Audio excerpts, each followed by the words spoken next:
Greetings, guys. My name is Tanner Jones. It's not funny. Greetings, guys. My name is Tanner Jones. I'm Merrick Brewer. And welcome to Poddy Talk. The topic we're going to speaking of today is advantages of high-speed magnetic rail over diesel trains in the U.S. What he said. Wait, a podcast? Some advantages of these kinds of trains are higher speeds, smoother rides, reduced noise pollution, lower machine costs, and improved energy efficiency. Who wouldn't want to, first of all, who wouldn't want faster trains around the U.S.? I mean, you see some trains going around here 50 miles per hour, not 60 miles per hour. These things going up to 200, 300 miles per hour. Why would you not want that? And that's where they get their name from, bullets. When you shoot bullets, Pazion. And when they do that, the trains go Pazion as well. So it's goated. That's right. Now it's on to Tanner. Now, we got 5 reasons why the U.S. doesn't have widespread high-speed rails. Why doesn't the U.S. have these? I don't know. Let me tell you guys. Historical development. The U.S. it focused on highways and air travel early on, unlike Japan's post-war for efficient rail. Facts. So here in the U.S., we more focused on cars, airplanes, and we never really focused on trains, so we didn't get the higher technology like Japan did. Another thing was geographical challenges. The vastness of the U.S. made air travel seem more practical for long distances. Political landscapes. Getting long-term funding and navigating regulations for large rail projects is tough in the U.S. For sure, guys. And something else, too, is economic considerations.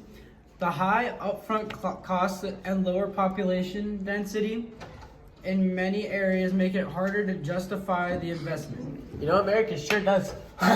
Indubitably. Prioritizing the freight rail. In the U.S., freight trains often take precedence, leading to under-investigating in passenger rail infrastructure. Now, what do you want to talk about, America? Do you think? Say, Tanner, what do you think? Say, Tanner, what do you think about the railroad? You're so. Say, Tanner, what do you think about Japan's early adoption into these kind of trains? I think that early adoption was a really smart move, because since they adopted it early, they had all this time to evaluate and make it better and better. So now where they're at today, it's a lot, Mm-hmm. But some of the reasons why they adopted it early is because in Japan, there's a lot of mountains. And when there's mountains, it's harder to make highways, it's harder to make roads. So they decided, what better way just to go put some trains underground, make the roads underground so they don't have to build through those mountains. Unlike we do a lot here, it's just a lot more work, a lot more money, a lot more cost, Mm-hmm. And especially because people have jobs that are over the mountain. They're gonna have to go all the way around the mountain or cross over the mountain to get to their work, and it's just not convenient. So they started to build the trains just for people to make it faster and easier, more convenient. Yeah, America, I agree. Nice. And the reason the U.S. had a different path is because they more focused on long distance air travel.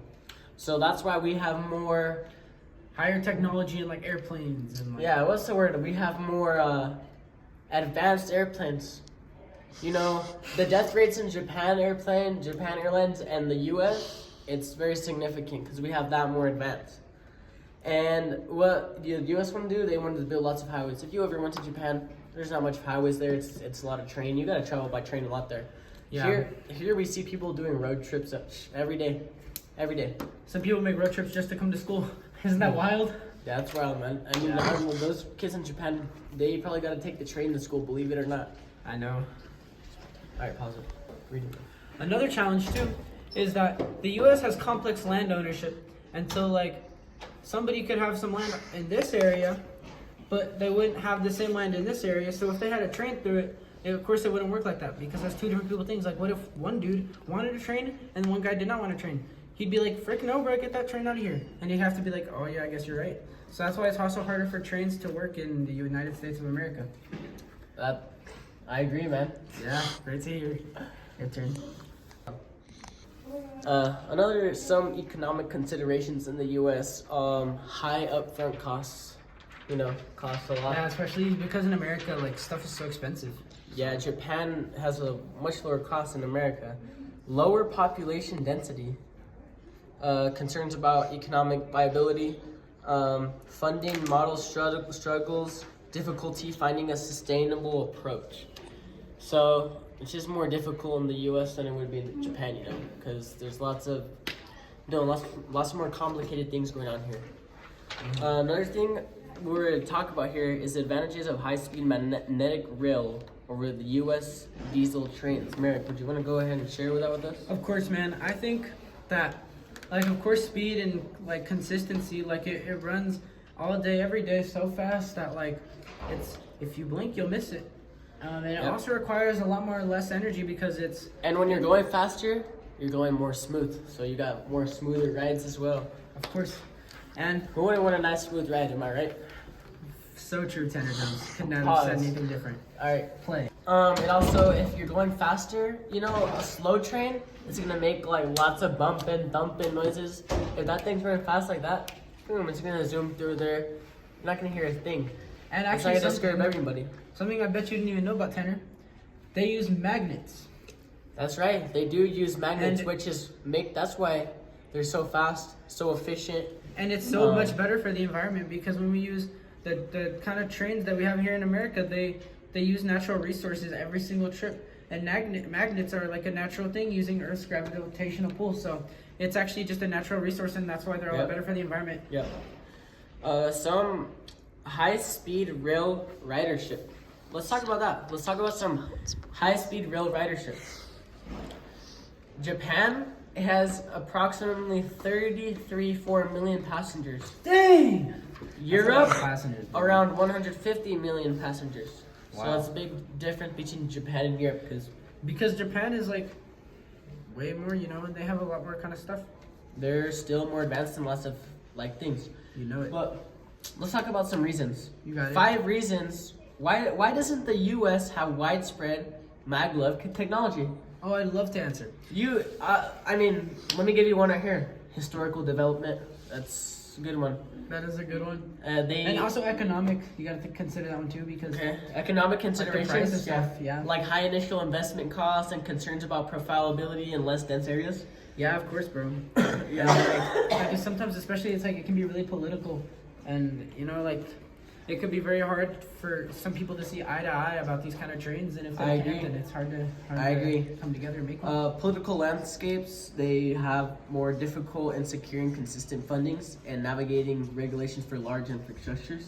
Yeah, they do. So that's definitely a big reason there. Sure. You know, all these trains and stuff, I mean, they got me really thinking. I was really wondering, would you ride a bullet train if you could? I know I would. I mean, I kind of feel like hopefully the U.S.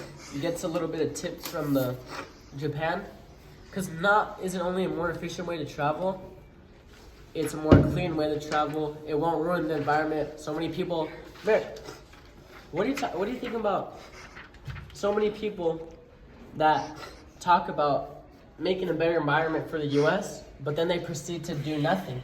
I mean, you know, that's a big problem here in the United States, and there's people that are doing that, and still they use the train every day when they could just walk or ride a bike.